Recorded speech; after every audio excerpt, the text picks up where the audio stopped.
É a lição 3, Evitando a Tentação, o título dela. Então, eu vou dar uma lidinha nesse textinho, que é pequenininho, e aí a gente vai batendo um papinho sobre as partes dele, né, principais. Então, vamos lá. Evitando a tentação. Vigiai e orai para não entrardes em tentação. Jesus, está na passagem de Marcos, no capítulo 14, versículo 38.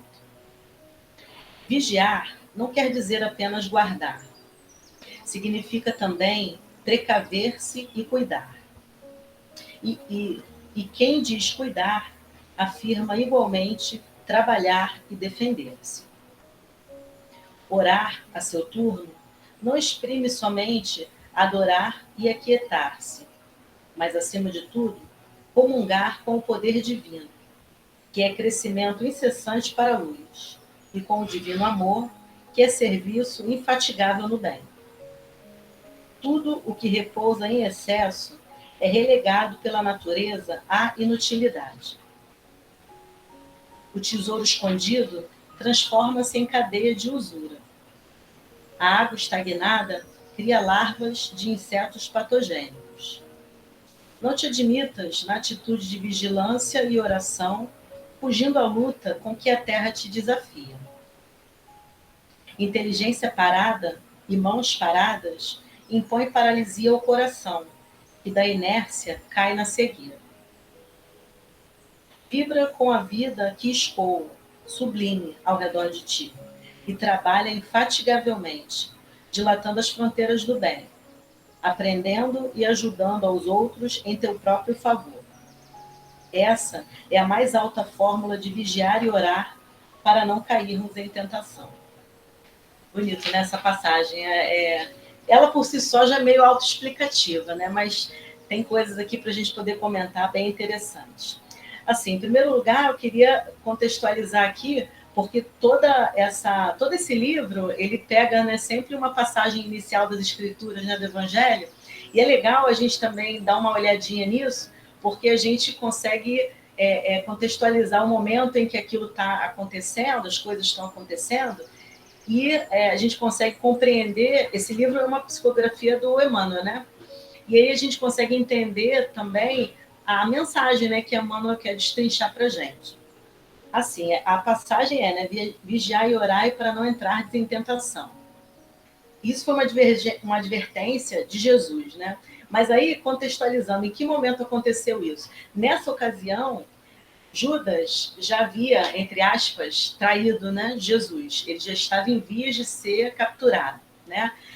Nessa ocasião também, já tinha passado pela última ceia, né? Teve aquele ritual, né, de lava-pés, aquela ceia com toda aquelas palavras, né, bonitas, aquele momento assim, para os apóstolos meio de interrogação, e para Jesus angustiante, porque ele já sabia tudo que viria, né, depois, né? E naquele momento também teve aquela situação em que ele disse que estava passando os últimos instantes, né, com os apóstolos, porque ele seria levado em sacrifício. E ele disse também que os apóstolos iriam se dispersar. E foi aquela ocasião que toda conhecida de todos, né? Que Pedro diz que ele jamais iria abandoná-lo, e aí Jesus manda para o Pedro: você vai me negar 3 vezes antes que o galo cante, né? Então, Pedro ficou naquela saia justa, né? Não, não, não, mas depois a gente percebe que realmente ele, né, também foi vacilante e por medo se viu na condição de ter que negar o mestre, né? Então, esse é o contexto, né, que a coisa estava dessa passagem.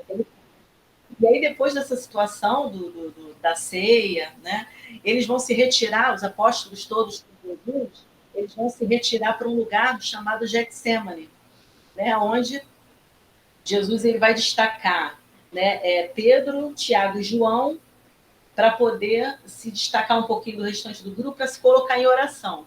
E nesse momento ele pede aos apóstolos que vigiem, que se coloquem de vigília.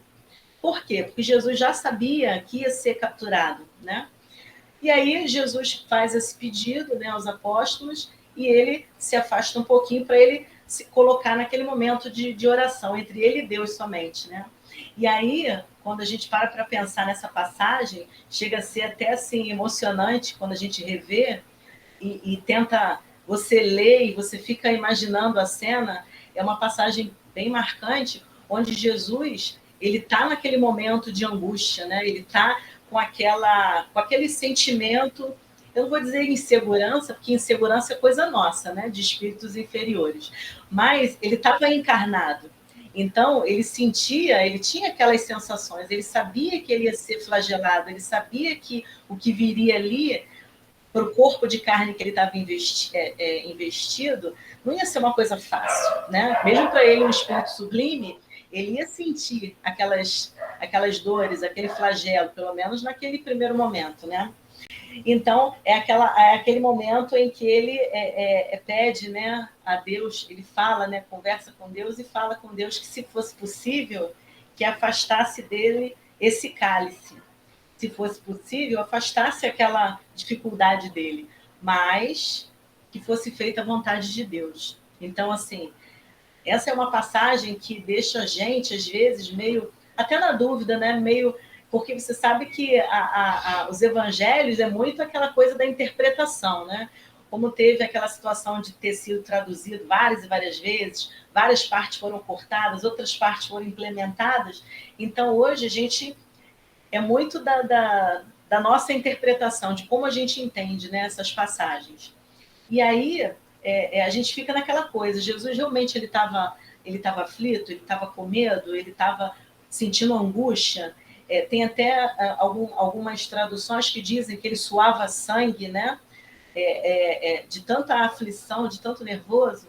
Enfim, fato é que depois desse momento de oração ele volta e os apóstolos estavam como? Dormindo. Dormindo. Ele pediu para os apóstolos ficassem em vigília, eles não estavam, estavam dormindo. Daí ele advertiu os apóstolos para que eles se despertassem, se retirou novamente para voltar a orar. Daqui a alguns instantes ele volta e os apóstolos estão fazendo o quê? Dormindo de novo. Porque aí a gente também precisa lembrar que os apóstolos estavam vindo de uma situação de vigília de mais de 24 horas, porque eles estavam meio que escondidos já. Já se sabia que Jesus estava sendo, né, perseguido, procurado. Não se sabia que ia acontecer da forma que os fatos ocorreram, né? Mas todos já tinham aquele medo em função de tudo que Jesus já tinha produzido e de tudo que ele já estava sendo desafiado, né? Então, de certa forma, estava todo mundo com medo e todo mundo naquela tensão. E aí é aquela coisa, Jesus pega e fala isso que está na passagem, vigiai e orai para não entrar em tentação. Só que tem um complemento, né? Ele fala mais. O espírito está pronto, mas a carne é fraca.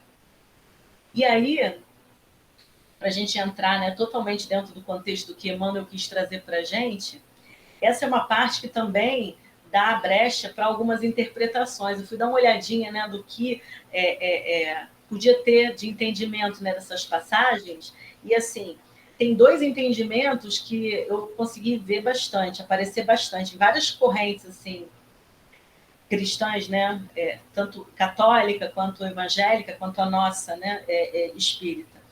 Alguns entendem que essa passagem dele significa que a natureza humana ela tem por si só algumas limitações. Por isso que ele fala que a carne é fraca, né? Em divergência do espírito. O espírito está pronto, mas a carne é fraca. Quando se diz isso, entende-se que o espírito ele tem todas as potencialidades dentro dele, né? Então, assim, tudo que a gente se dispuser a fazer, para o bem ou para o mal, a gente tem condições de fazer. Tudo que a gente se dispuser a fazer. Porém, a carne é fraca no sentido de que hoje nós estamos assim investindo esse corpo físico que é tão bruto, tão assim grosseiro ainda, e na etapa evolutiva que nós estamos, que é no mundo de provas e expiações, a gente sabe que o nosso corpo físico tem algumas limitações, né? A gente sabe que a gente tem uma quantidade X de anos para poder viver com uma relativa saúde. Isso, e olha que isso oscila bastante, né? Tem gente que se cuida, tem gente que não se cuida, tem gente que já tem problemas de saúde desde tenra idade. Então, Um dos entendimentos é esse, né? Que o espírito está pronto e a carne está fraca. É como se o espírito que nos anima tivesse uma potencialidade muito maior do que o corpo de carne que a gente investe. Assim, esse é um dos entendimentos. E o outro entendimento que eu pude perceber também, e que é o mais incidente na nossa doutrina espírita, é de que se a carne é fraca, é porque, em verdade, o espírito também é fraco. Fraco em que sentido? Nós fazemos escolhas, né? O corpo físico, ele na verdade obedece ao que determina a nossa alma, né? O nosso espírito, né? Então, se a gente cede às tentações, se a gente faz escolhas ruins, se a gente vai para um caminho que não deve, é porque o espírito que está envergando aquele corpo, ele ainda não está totalmente preparado, ele ainda está vacilante, ele ainda não está compreendendo os mecanismos de fato, né, da vida e da evolução. Então, assim, aqui eu não tenho a intenção de trazer qual é a interpretação é a mais adequada ou a menos adequada, porque cada um pode ter a sua, né? E tem várias outras, mas eu achei essas duas assim mais incidentes, que mais apareciam. E eu achei relevante. Eu acho assim bastante relevante esses dois pontos de vista. Fato é que Jesus, aí já é a opinião, né, de Elaine, quis deixar claro que existe um dilema muito grande entre aquilo que a gente se dispõe a fazer e aquilo que a gente consegue fazer, né? Então, Jesus advertiu, pediu, fique em vigília. Mas eles até tinham essa intenção de ficar em vigília, mas aí não se sabe se realmente por serem espíritos vacilantes ou se porque estavam cansados daquela rotina exaustiva que eles vinham enfrentando. Fato é que eles não obedeceram, não conseguiram acatar o pedido do mestre, né? E dormiram, se colocaram em vigília, a ponto de o mestre ter sido capturado logo depois, né, desse episódio. E daí a sequência de fatos a gente já sabe. E aí quando o Emmanuel traz isso para o contexto dessa leitura que a gente está batendo um papo, o importante é a gente colocar na nossa cabeça que essa dificuldade é uma dificuldade real, daquilo que a gente se dispõe a fazer, daquilo que a gente planeja, daquilo que a gente tem intenção e daquilo que a gente realmente consegue. Aí é aquilo. Existe aquela questão do grau de esforço que a gente empenha, existe a questão do próprio mérito que a gente tem, e aí a gente consegue até um respaldo maior da espiritualidade para conseguir avançar mais ou não. Fato é que isso existe, né? E a gente tem que trabalhar com essa questão, com esse dilema de fazer, não fazer, conseguir, não conseguir. E aí, quando o Emmanuel diz assim, vigiar não quer dizer apenas guardar, significa também precaver-se e cuidar. E quem diz cuidar, afirma igualmente trabalhar e defender-se. Né? Aqui a gente tem que parar para pensar no seguinte, essa questão do vigiar, né, do vigiar e orar, mas principalmente do vigiar, é a gente se colocar no sentido de atenção, a gente ter atenção de que as coisas vão acontecer, a gente vai ser tentado, a gente vai ser testado, a gente vai ser questionado o tempo inteiro. E como é que vai estar a nossa posição diante das coisas da vida? Será que na primeira oferta de facilidade a gente vai acatar, a gente vai atender? É esse o sentido de vigiar, né? Da gente se colocar atento a tudo que pode acontecer, né? É nesse sentido, né? Que ele quer falar. É a gente estar atento às investidas e principalmente atento ao nosso padrão vibratório. Como é que está o nosso pensamento? O que passa pela nossa cabeça? Será que a gente está mais sintonizado com Deus e com as coisas de Deus ou a gente está mais sintonizado com as facilidades que o mundo oferece? Ou que será que a gente está sintonizado com o mal mesmo, com passar os outros para trás, com mentir, com ofender, com fazer as coisas e atropelar tudo e a todos, né? Isso a gente precisa parar para pensar. Aonde está o nosso pensamento? Onde está o nosso coração? Quem é que está acompanhando? A gente está sendo acompanhado por quais tipos de espíritos? Espíritos altamente inferiores ou os nossos anjos de guarda estão conseguindo nos inspirar coisas boas? No final das contas, a escolha é sempre nossa, né? Pode ter, realmente, uma série de investidas de irmãos menos esclarecidos. Pode ter também nosso amigo espiritual, nosso anjo protetor, está ali do nosso lado inspirando coisas boas. Mas qual vai ser a nossa escolha? A vigília, no caso, serve para isso, para a gente ficar atento e saber o momento de avançar, ou o momento de parar, o momento de tomar cuidado, o momento de pedir socorro. É nesse sentido, né? E aí vem a segunda parte, o vigiar e o orar, né? Essa parte do orar, quando ele fala, né? Orar a seu turno não exprime somente adorar e aquietar-se, mas, acima de tudo, comungar com o poder divino, que é crescimento incessante para a luz, e com o divino amor, que é serviço infatigável no bem. Então, a gente já falou do vigiar. O orar é aquela questão do quanto a gente consegue ter de intimidade com Deus, né? O quanto a gente consegue se desconectar do mundo para se conectar com o alto. O quanto a gente consegue fazer uma prece sincera.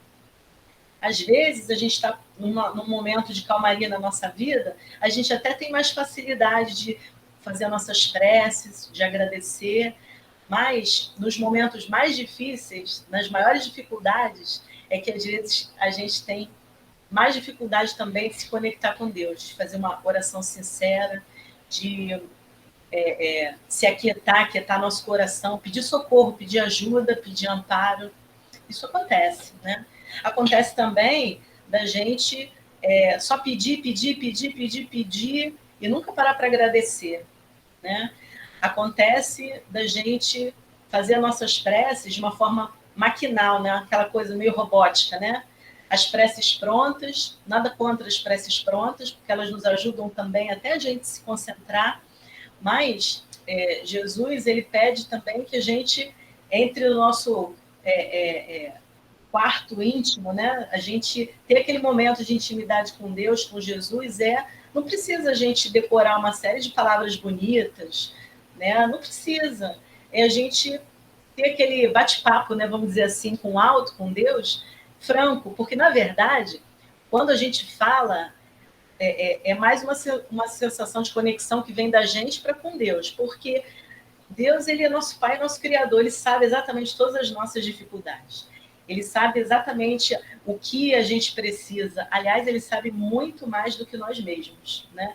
Então, fazer pedido a Deus nem é necessário, porque, na verdade, ele já conhece as nossas necessidades. Mas é bom a gente pedir, é bom a gente se colocar nessa posição de pai e filho, né? De criador e criatura, porque isso ajuda a gente a ter uma identidade. Eu acho que a definição de Deus como pai, para mim, é a que mais me agrada. Né? É a que mais me agrada. Porque você chamar Deus de pai é você trazer ele para perto de você, né? Porque você pensa no pai, você pensa naquele que te cuida, naquele que te aconchega, naquele que te ampara. Então, se a gente puder colocar Deus nessa condição, a gente vai trazer um pouco Deus para perto de nós, né? Eu acho que é um dos mecanismos que a gente pode tentar. Agora, dentro desse orar, na proposta que Emmanuel nos solicita, nos orienta, não é só ficar rezando, rezando, rezando, rezando e cruzar o bracinho e esperar a bênção cair do céu. Não é essa a proposta, né? A gente vê que a gente, por vezes, consegue realmente estabelecer aquela conexão, uma prece até sincera, uma prece sentida, mas não adianta só ficar na oração. A verdade é que a gente tem que dar um passo a mais, né? A prece é tipo o pontapé inicial, né? É você se colocar na sua posição de criatura e pedir, né, o auxílio do Criador. Mas Deus nos dá todas as possibilidades para a gente poder resolver as nossas próprias questões, né? Então, se eu preciso ser um pouco mais caridoso, Deus nos concedeu a inteligência, que é tudo aquilo que a gente precisa para poder refletir sobre todas as nossas necessidades, todas as nossas dificuldades, né? Deus nos deu aquela questão da compaixão, o amor, o sentimento de pertencimento a um grupo, onde a gente pode dividir, compartilhar, a gente pode pedir ajuda, a gente pode se colocar para ajudar. E aí é que está. Quando a gente faz as nossas preces, a gente não deve só aguardar a resposta de Deus, mesmo porque a resposta, ela não, na maioria das vezes, não vem como a gente espera. Né? Deus, ele nos responde muitas vezes através de outras pessoas. Né? Então, às vezes a gente dorme com um problemão na cabeça, quando acorda, a gente acorda com a solução. Deus nos ajudou.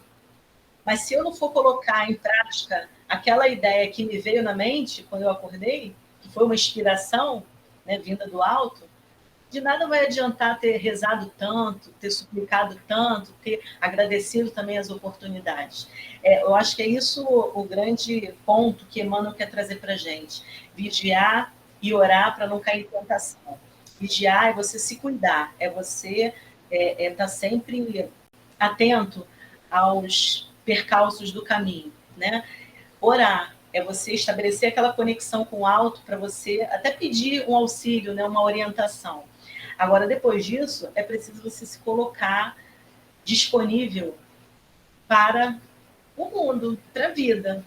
E aí a própria vida vai te colocar nas situações onde você, sem perceber, vai precisar exercitar tudo aquilo que Jesus te pede para exercitar, que é o amor, que é o cuidado com o próximo, que é o amor a si mesmo e o amor ao próximo, que é a caridade, que é o sentimento de amizade, a fidelidade, o companheirismo, né? É tudo isso. Então, essa parte, né, do orar faz esse link de tudo que a gente precisa, né, fazer. Mas é preciso um pouco mais, é preciso agir, né?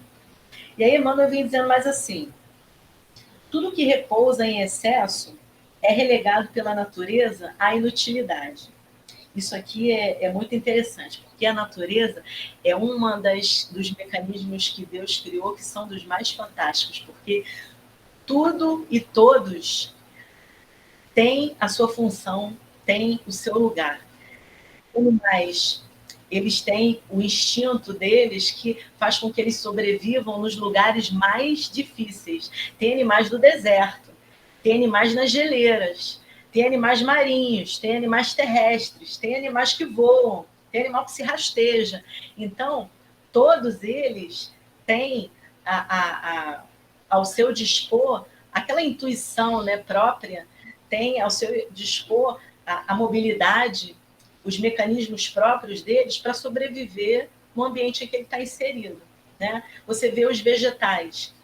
Tem plantas que só dá em lugar quente, tem planta que só dá em lugar frio, tem planta aquática, entendeu? Então, assim, tudo tem a sua função na natureza. A gente vê aquilo que a gente chama de fotossíntese, né? Que é a produção que as plantas fazem do seu próprio alimento. Isso também sustenta a nossa vida, né? A nossa respiração. Então, as plantas, a vegetação, de uma forma geral, elas captam do ar aquele gás carbônico, que é aquela parte mais nociva para a gente, trabalha aquilo, usa tudo aquilo e mais outras coisas para se alimentar, fazer aquele, né, trabalho de alimentação dos vegetais, e solta para a gente o oxigênio, que é um dos componentes imprescindíveis para a gente ter a nossa vida, para a gente poder respirar. Isso tudo faz parte da natureza e é uma engenhoca, assim, uma coisa tão fascinante, tão perfeita. Ele capta aqui, solta colar, a gente vai, respira de cá, entendeu? E assim, a cadeia alimentar, que é a parte dos animais. Então, os animais maiores consomem os menores e aqueles restos servem para poder adubar a terra. E aí o ser humano vai se alimenta daqueles animais e tudo é perfeito naquele ciclo, né? Só que aí o que acontece? O que ele vem explicando depois, né? A coisa ela só perde o seu equilíbrio quando entra na questão do excesso, né? Ou do excesso ou do desvio. E aí o que a gente coloca? As queimadas, né? Esse desmatamento, a poluição dos rios, dos mares, né? A extinção de algumas espécies de animais. E tudo isso que eu falei causa desequilíbrio na natureza e afeta a nossa própria existência. Agora, o mais curioso é que tudo isso foi causado por quem? Por nós. Infelizmente, né? Não é o leão comendo lá o outro bichinho, o coelhinho, ou sei lá, o preazinho, o outro bichinho. O leão, ele vai comer aquele bichinho, ele não vai causar a extinção daquela espécie que ele está consumindo. Sabe por quê? Porque ele consome para sobreviver. O leão, ele tem um instinto de saciedade e ele come para burro, né? Aquele corpão dele ali come bicho à beça. Mas quando ele estiver saciado, acabou. Ele não vai mais exaurir a natureza. Não vai mais. E assim todos os animais funcionam. Nós somos os únicos animais que não nos damos conta da saciedade. A gente se alimenta e a gente destrói e extrai muito mais daquilo que a gente consome. E aí causa esse desequilíbrio todo. E é isso que Emmanuel está dizendo, né? Isso tudo acaba trazendo essas distorções que a gente tem. Aí ele vem falando assim, o tesouro escondido transforma-se em cadeia de usura. Aí já passa para o nosso lado, né? O camarada coloca lá debaixo do colchão rios de dinheiro, tá lá, várias notas que vão ficando amareladas, vão ficando velhinhas. O cara, às vezes, vive na maior pindaíba, morre, aí a pessoa vai lá, os familiares vão lá, com toda sede, né, ao pote, para poder destruir tudo. Aí acha aquele monte de papel velho lá. E aí? E aí? Aquela criatura deixou de, às vezes, de se beneficiar, talvez de até usufruir um pouco mais, deixou de ajudar pessoas que poderiam ser ajudadas, os familiares, amigos, instituições, sei lá, qualquer coisa, a título de uma mesquinharia que não faz sentido nenhum. Ele foi e aquilo ali vai se estragar, se perder, não vai ter serventia. Quem puder salvar alguma coisa vai usufruir. Ele mesmo não tirou proveito de nada, nem material, nem espiritual. É essa parte que o Emmanuel quer dizer. Então, a gente tem que tomar cuidado com as nossas mesquinharias. A gente realmente tem que ser pessoas previdentes, né? Se a gente ganha 100, o ideal é a gente guardar pelo menos 10. E os outros 90 a gente gasta. Isso é ser previdente, não é ser mesquinho. Agora, a gente também não fazer bom uso dos recursos que a gente tem, materiais, e se puder dar uma força para quem está precisando, é realmente um pouco demais, né? Aí, ele fala mais assim, a água estagnada cria larvas de insetos patogênicos. Isso aqui é mole, né? Só a gente vê. Água parada, o que acontece? Dá dengue, né? Mais do que isso, a gente nem precisa falar. E daí o mosquito vai, morde e a gente está lá caído, doente. E muito disso acontece por quê? Porque a gente não toma os devidos cuidados, né? A gente empilha tudo, faz uma sujeirada danada, deixa um monte de coisas, lixo espalhado, né? Até esses represamentos que a gente vai fazendo, pode até não ser água suja, mas água parada, mesmo limpa, também traz problema, né? Enfim. Aí ele vem dizendo mais ainda. Aí já parte para a questão dos conselhos, né? Não te admitas na atitude de vigilância e oração, fugindo à luta com que a terra te desafia. Então, é aquilo que a gente falou antes, né?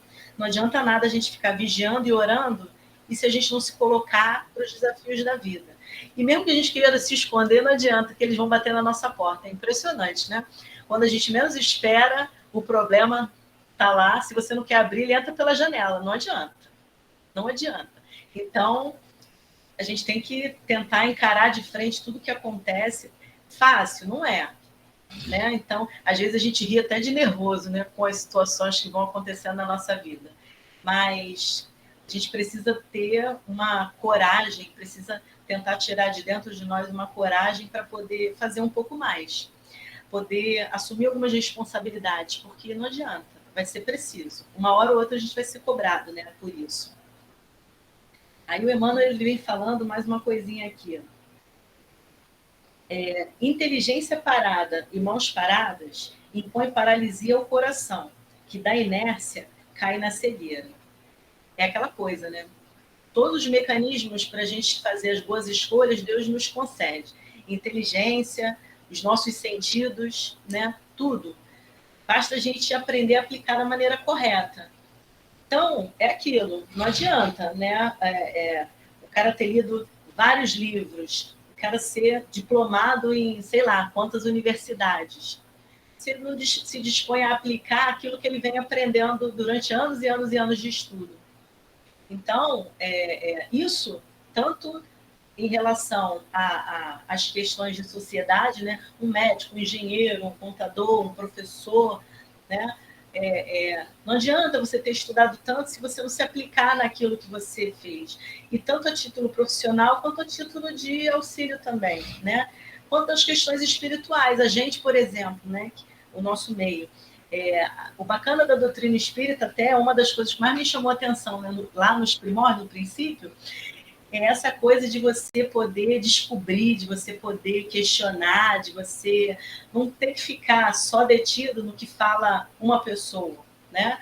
Não é aquela coisa de você ficar duvidando o que o orador fala, não é isso. Mas é a oportunidade que você tem de buscar, de tentar entender com as suas... Outro ponto de vista. Sim, sim, de você tentar sempre ver as coisas sobre outros pontos de vista, você ter várias leituras, umas você concorda, outras você discorda, tem a codificação que traz um monte de coisas para você poder parar para pensar e pesquisar. Então, mas o que adianta você se colocar para ler tantos livros, tantas coisas, se a gente não se esforça para colocar na prática aquilo que a gente aprende, né?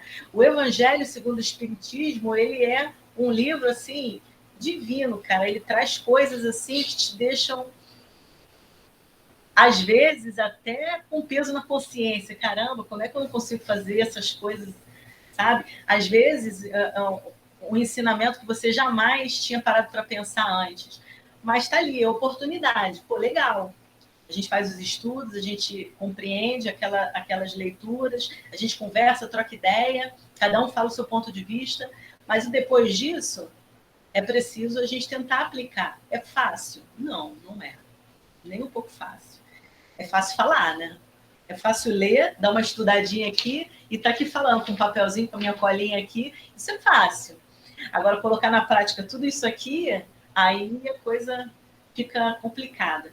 Mas a gente tem que aproveitar, mais uma vez, oportunidades como essas para poder lembrar que é possível, desde que a gente se coloque um pouco mais disponível, desde que a gente se esforce um pouco mais, né? Às vezes a gente vai acertar, às vezes a gente vai errar, mas o esforço é o que vale, né?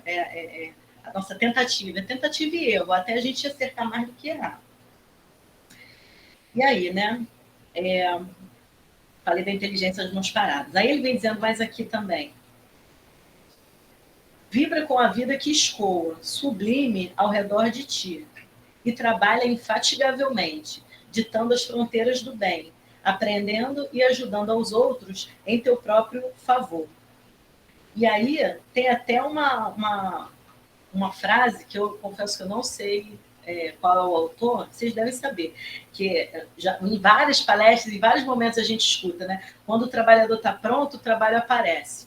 Honestamente, não sei qual é o autor dessa frase, mas, assim, fato é que é verdade, o trabalho aparece, mesmo que a gente não se sinta pronto. E muitas vezes a gente não vai se sentir pronto, porque não é só um trabalho de auxílio. Aqui o trabalho que ele quer dizer são os desafios mesmo da vida, as dificuldades que a gente precisa superar e a forma como a gente se coloca, né, diante dessas dificuldades.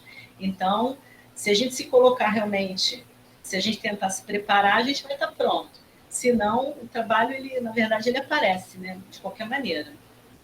Né?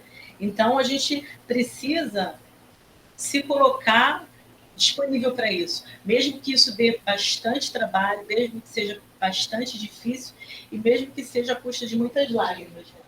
E às vezes às vezes a gente passa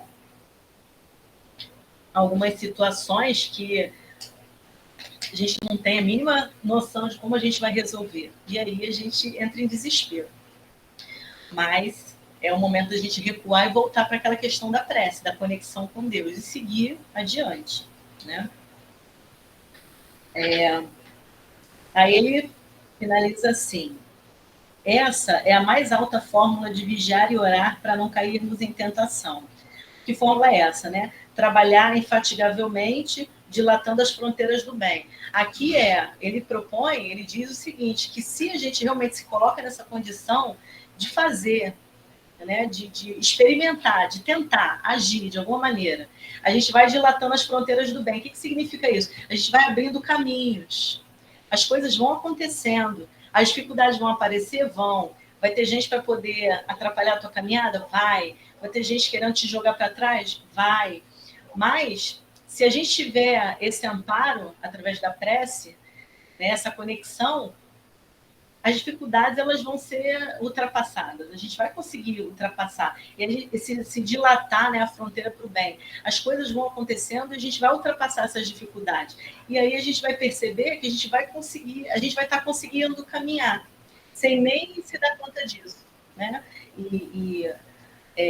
Isso tudo vai acontecer a nosso próprio favor. É engraçado que a gente pensa, eu tenho que ajudar o próximo, eu tenho que ajudar o próximo. Não é pura e simplesmente ajudar o próximo. Quando a gente faz alguma coisa da qual você se orgulha, alguma coisa boa da qual você se orgulha, o ganho, antes de mais nada, é para nós mesmos.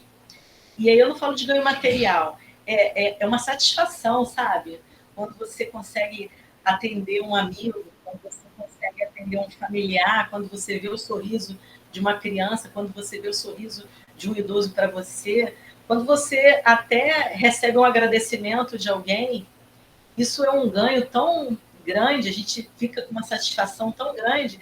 Isso também é um alargamento para o bem, é você dilatar, né, para o bem, você se motivar para poder continuar seguindo em frente. E isso acaba sendo mais realmente ganho para a gente que faz do que para quem está recebendo aquele suporte, aquela ajuda, né? E aí, enfim, é isso. Né? Eu acho que esse texto de hoje, embora ele seja bem claro, bem autoexplicativo, a intenção, né, de Emmanuel é justamente essa, é trazer lucidez às nossas dificuldades, naquela fala inicial lá do Evangelho, né, a passagem do Evangelho. Existe essa compreensão que existe um dilema entre o espírito e a carne, a gente precisa estabelecer essas diferenças, porque quando a gente está lá na espiritualidade, se preparando para encarnar, fato é que várias expectativas são criadas, né? Vou fazer isso, vou fazer aquilo, vou ter esse desafio, vou fazer aquilo outro. Quando a gente chega aqui e começa a passar pelas situações, e a gente tem aquele esquecimento, né, do passado, do que a gente combinou lá na espiritualidade, aí a coisa muda de figura.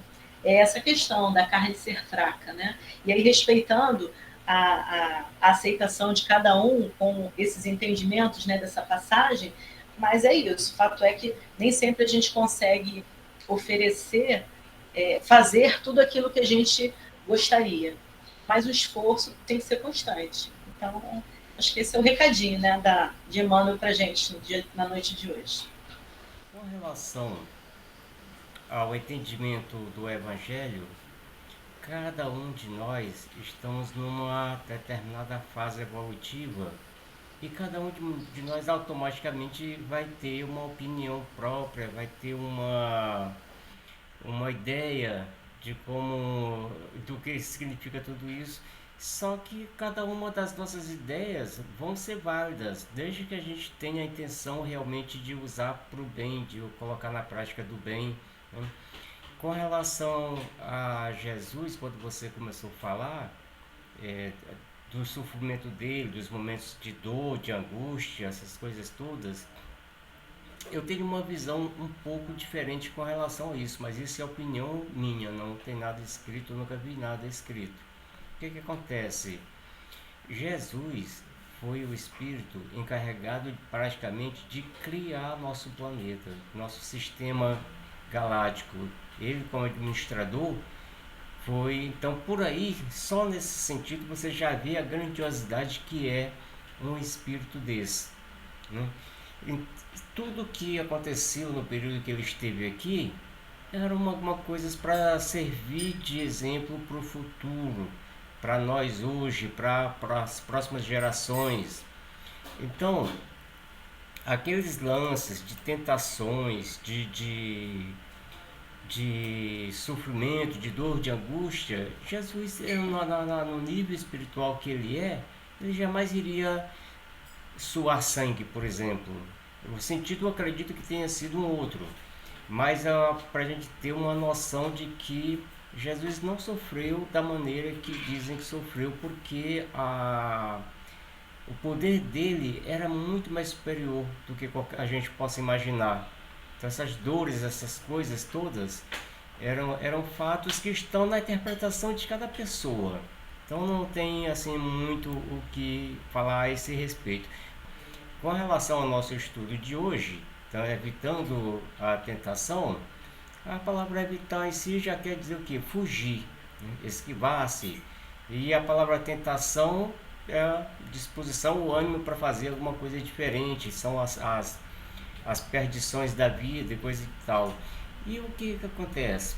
Devido à nossa herança que cada um traz do passado, as condições evolutivas de cada um de nós, a gente vai acabar entendendo que evitar a tentação é fugir, é correr, é se esconder, né? E na verdade não é isso. Na verdade, o que a gente precisa fazer é o que? É estudar, procurar nos melhorar, procurar conhecer mais e enfrentar essas situações, saber enfrentar com conhecimento, com clareza. Conhecereis a verdade e a verdade vos libertará. Essa frase aí em si já diz tudo. Qual o modo mais fácil da gente evitar essas tentações? Emmanuel, ele chama a atenção da gente com relação a isso e responde de uma maneira bem simples.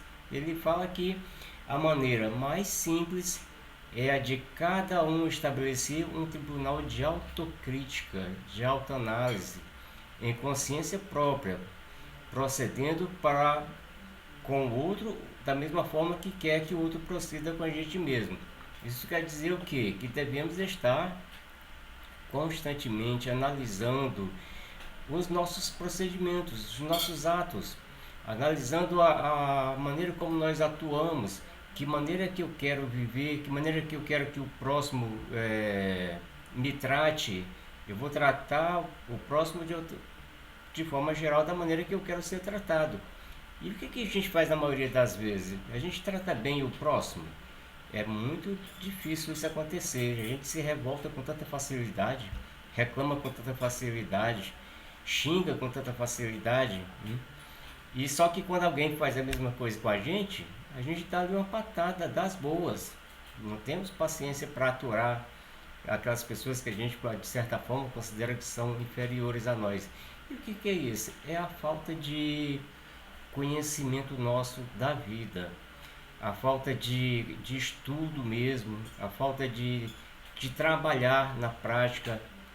Então, resumindo o que esse texto quer dizer hoje aqui, é que a gente tem sim orar, vigiar, é o que? É prestar atenção, é estar atento a tudo que acontece à nossa volta, é estar pronto para o trabalho que vai surgir sempre.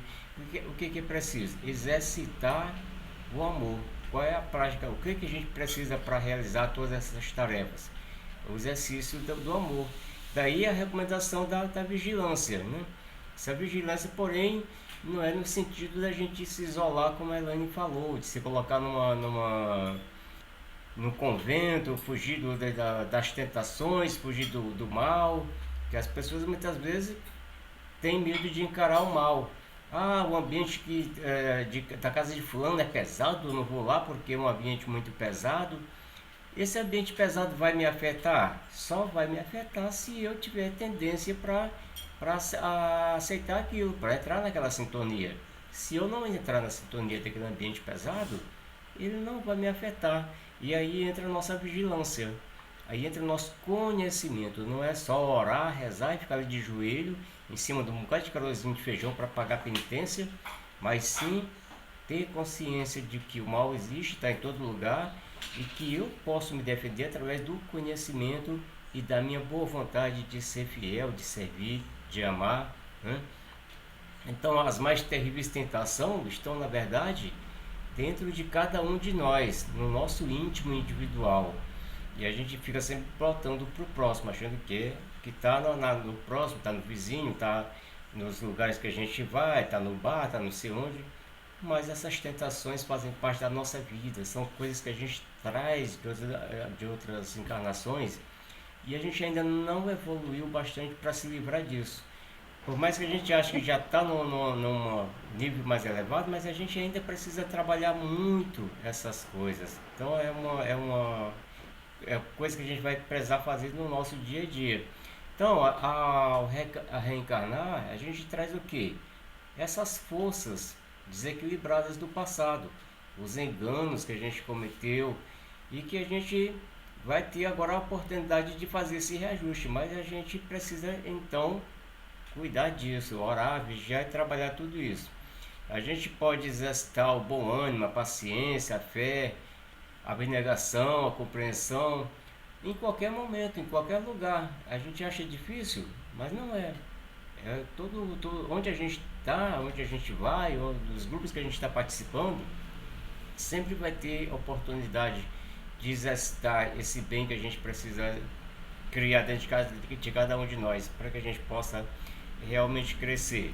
Então, a gente tem o dever de nos educar, de combater essas más tendências que estão dentro de cada um de nós ainda, que ainda predominam dentro da gente. Aquela história do homem velho que a gente está achando que já saiu, mas que continua dentro de cada um de nós, só esperando aquela oportunidade para se expor.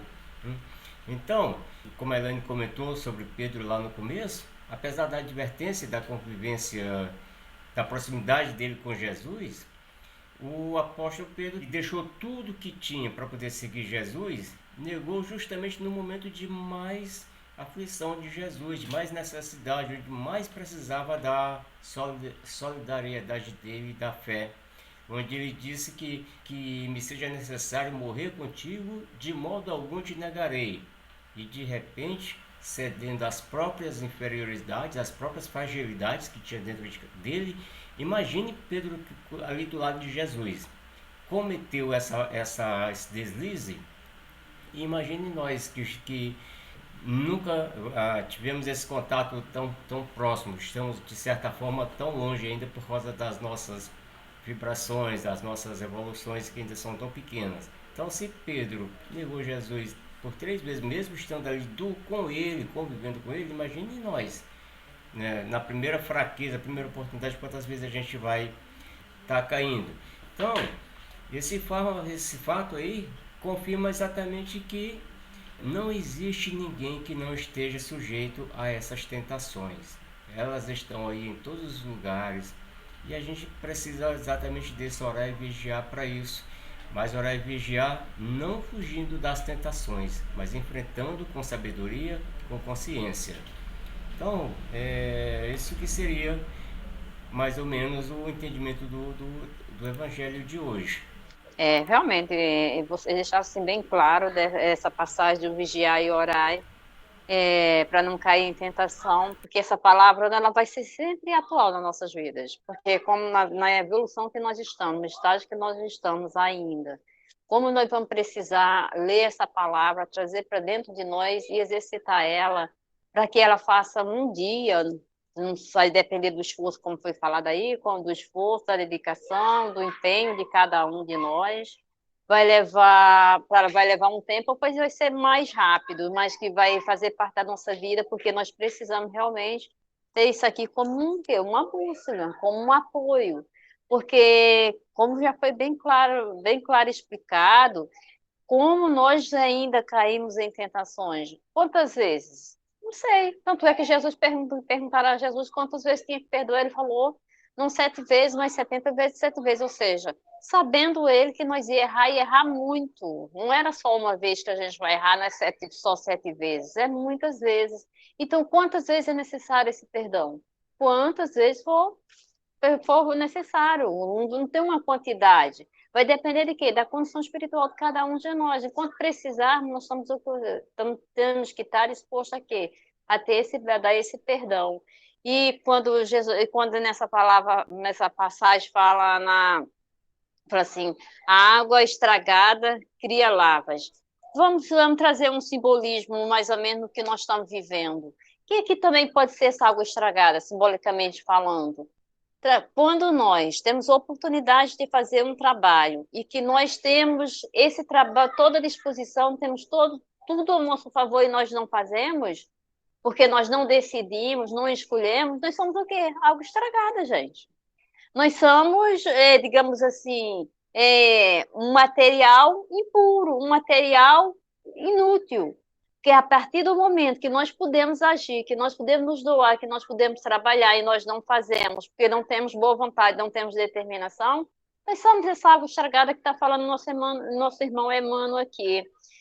Que adianta nós termos uma inteligência sublime, não, digamos assim, uma inteligência mil, uma inteligência muito, digamos assim, no alto, mas se nós não temos o lado da moral, ou seja, essa inteligência para nós aqui na Terra é uma inteligência brilhante, mas para Deus, para o trabalho do bem, é uma cegueira, é uma fragilidade, é um flagelo, porque dependendo de como nós vamos usar a nossa inteligência, é de como nós vamos ser classificados. Não precisa apenas ser inteligente, é preciso saber para onde vai a nossa inteligência, onde nós estamos empenhando essa inteligência. Essa inteligência que está ao nosso dispor, está a nosso favor? Tá, mas está a favor do próximo? Tá, então tá bem. Mas está ao nosso favor e não está a favor do próximo? Então essa inteligência é doente. Essa inteligência pode classificar como uma cegueira,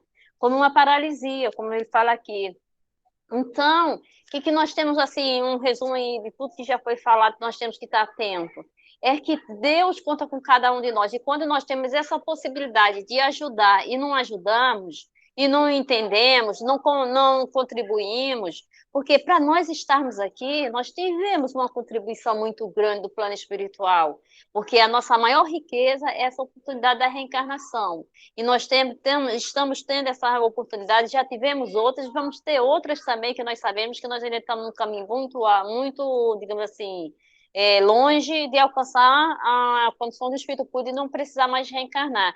Mas aí o que acontece? Para nós estarmos aqui, muita matéria foi movida, muitos irmãos trabalharam para nos recompor as nossas energias, para nos, digamos assim, nos oferecer um corpo perfeito, maravilhoso, para trabalhar no nosso progresso. Mas aí, o que acontece? Deus nos deu essa oportunidade, não é para que a gente apenas, digamos assim, viva feliz, viva com esse corpo, achando que nós somos dono do corpo, achando que faça o que quiser dele. Não, ele é emprestado. Ele deu essa oportunidade para que nós possamos trabalhar em favor das nossas dores e das dores do nosso próximo, que quando nós estamos enxugando lágrimas, nós estamos enxugando nossas próprias lágrimas. Aí a gente não entende quando a gente fala que fazer o bem ao próximo é como se você estivesse fazendo para você mesmo, porque tem uma ação e uma reação.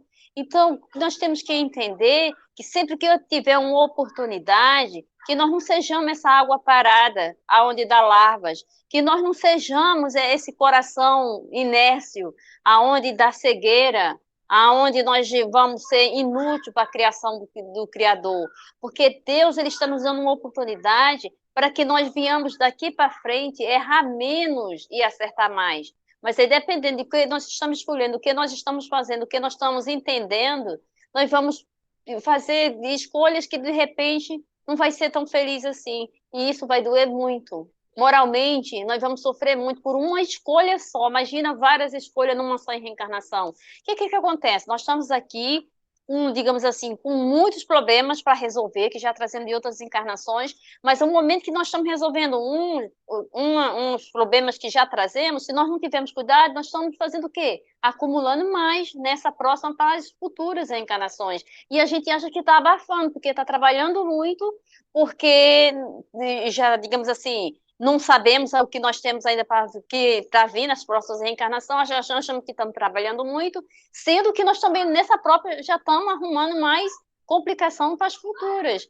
Ou seja, limpa e suja, diminui e aumenta. Ou seja, a gente vai ficar numa balança negativa. Então, nossa balança tem que ser positiva, acertar mais e errar menos. Esse é o objetivo de cada espírito reencarnado. Ninguém no mundo aqui reencarnou com o objetivo de vir complicar a vida de ninguém e de sair daqui mais complicado do que chegou. Né? Uma pessoa me perguntou essa semana, né, sobre essas situações que estão acontecendo, porque Deus permitiu que isso acontecesse. Se sabe que esse espírito é um espírito rebelde, esse pessoa, o irmão que tá influenciando a guerra. Se Deus sabe que o objetivo dele era esse, que ele tem o coração tão endurecido e deixou ele reencarnar para fazer tudo que de repente ele já fez em outras reencarnações. Eu falei para essa pessoa, não é Deus que permite, não é Deus que quer que seja assim. Deus permite a nossa reencarnação, sim, mas nós temos livre-arbítrio, nós temos livre escolha. O que acontece? Quando nós saímos do plano espiritual, nós saímos com um projeto maravilhoso e achando que vamos brilhar. Mas chegando aqui tem as tentações, tem a bênção do esquecimento, tem as nossas novas escolhas, tem nosso livre-arbítrio, e aí acontece o que nós estamos vendo acontecer. E a pessoa, agora eu entendi, que eu fiquei me perguntando por que Deus permitia isso. Então, por nós não entendermos o projeto de Deus para cada um de nós, que é diferente, como o Celeste falou, cada um está num grau diferente, num entendimento diferente, se nós não entendermos o projeto de Deus para cada um de nós, a gente se perde, a gente culpa Deus, a gente se limita a trabalhar porque a gente acha que não é merecedor, a gente de trabalhar, de sofrer, a gente só é merecedor de coisas boas, de bênçãos, de maravilhas, e não é isso, gente. Nós temos que entender que está no planeta de prova e expiação. Nós estamos lendo aí a passagem de Pedro, mas Pedro representa todos nós. Pedro representa nós. Quem de nós não faria com o mestre o que Pedro fez ali atrás? Todos nós podemos fazer, dependendo da situação, atira a primeira pedra. Então, o que acontece? Nós, como a Helena falou, nós ainda estamos numa luta incansável. Quando Jesus pede para vigiar e orar, é porque realmente ele nos conhece lá por dentro. Que quando as coisas estão bem, está favorável, nós estamos, sorrisinho, felizinho, maravilha. Mas quando as coisas não estão tão bem assim, o que nós fazemos? Cabisbaixo, a gente já fica triste, já fica melancólico. E isso é o quê? Padrão vibratório cai. Quando o padrão vibratório cai, nós vimos que nossas feridas é muito mais do que nós imaginamos. Então, o nosso projeto aqui é esse, é trabalhar nessa evolução, trabalhar nesse ensinamento de Jesus, que ele veio trazer as informações e entender o que Deus quer para cada um de nós, que o que Deus quer para cada um de nós é o nosso bem. Deus nos ama, Ele quer nos ver felizes. Agora, se nós hoje estamos sofrendo, se nós hoje escolhemos como Pedro escolheu, é uma escolha nossa, e muitas vezes pagamos um preço caro. E Deus é tão bom, é tão misericordioso, que na lei de Deus tem agravante e atenuante. Dependendo da nossa situação, se nós não tivermos assim, a maldade de causar tal situação, nós temos o atenuante. Aí, depende de como nós estamos fazendo. Se tiver a maldade, aí tem o agravante. Então, a gente tem, que nem vocês deixaram bem claro, a gente tem como, nós somos lúcidos, nós temos como saber o que é certo e o que é errado, porque a lei de Deus ela está impressa na nossa consciência. E a gente sabe quando a gente age errado. Não precisa ninguém falar, não precisa ninguém ver. A nossa consciência nos cobra. O que é essa consciência? É Deus falando conosco. Essa situação não é legal, porque vai causar uma dor, o nosso próximo vai causar a nossa própria dor. Então, logo a gente já entende que é o que a gente pode e não pode fazer. Mas essa passagem do Emmanuel, ela quer nos dizer o quê? Que nós estamos aqui, não é para ficar brincando com o tempo, matando o tempo, achando que nós estamos passeando, não. Nós estamos aqui numa escola, nós estamos aqui como aluno. Não queremos ser aluno rebelde, não queremos matar o tempo, porque nós vamos tirar uma nota negativa se nós pensarmos que nós temos todo o tempo do mundo. Deus está nos vendo, Deus está nos olhando. Nós temos cada dia da nossa existência uma folha para nós escrever o que nós vamos fazer durante o dia. E dependendo desse conteúdo, é o que nós vamos formar o nosso livro. Nosso livro da vida é formado por folhas e folhas. E a matéria que está em cada folha, em cada data, em cada dia, é o que nós estamos realizando, seja positivo, seja negativo. Aí não vamos culpar Deus, porque eu não tive tempo, porque eu não sabia, porque ninguém me falou. Não, isso nós não vamos poder falar, porque Deus sabe das nossas fraquezas, mas Ele sabe também das possibilidades que nós tivemos para dar a volta por cima, como deu a volta por cima o nosso irmão Paulo, como deu a volta por cima todos os nossos irmãos, que nós, Maria Teresa de Calcutá e tantos outros mais, que nós vimos que passou momentos difíceis, mas que conseguiram, porque quando nós colocamos a nossa força, a nossa vontade no objetivo, nós conseguimos, digamos assim, alavancar o nosso progresso espiritual, nós conseguimos passar por tempestades. Mas às vezes é porque muitas vezes a gente também não tem vontade. Nossa vontade é desse tamanho, muito pouquinha. Aí qualquer, digamos assim, qualquer probleminha, aí já nos tira do caminho. Aí lá e vai a gente recomeçar tudo de novo. E isso dá trabalho, mas o importante é que a gente não pare no tempo. O importante é que a gente entenda que nosso trabalho aqui, nossa vida aqui no plano espiritual, no plano material, é para trabalhar o nosso progresso espiritual. Esse é o nosso objetivo, de ser um espírito por um dia, se Deus quiser, porque esse é o projeto de cada um de nós. Então, nós vamos levar o nosso pensamento a Deus, a Jesus, a nossa Mãe Santíssima, a nossa Mãe querida. Nós te pedimos, amado Mestre Jesus, que nos dirige, que nos é o modelo, é o guia, que nos auxilie na nossa caminhada, que nos fortaleça em cada amanhecer do novo dia, um novo objetivo de ser um vencedor de nós mesmos, que nós sejamos caçadores de nós mesmos. Senhor Jesus, fortalece a cada um de nós, a cada alma querida do planeta, que está aqui com o único objetivo, que é a evolução espiritual. Ajuda, Jesus, sustenta, Jesus, ampara, toca nas fibras íntimas de nossos corações, traz nossas responsabilidades que aqui viemos a assumir.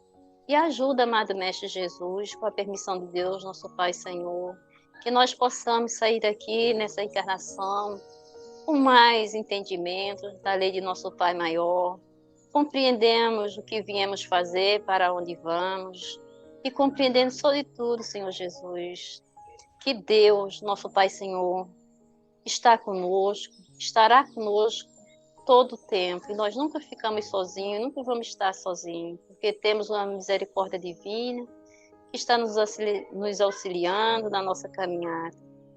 Assim nós te agradecemos, amado Mestre Jesus, por mais essa oportunidade desse estudo na noite de hoje. Nós te pedimos também, amado Mestre Jesus, se não for demais, pelo planeta, pelo país, pelo universo, pelos nossos governantes, pelas nossas autoridades, que a tua infinita misericórdia fortaleça e ampare a cada um.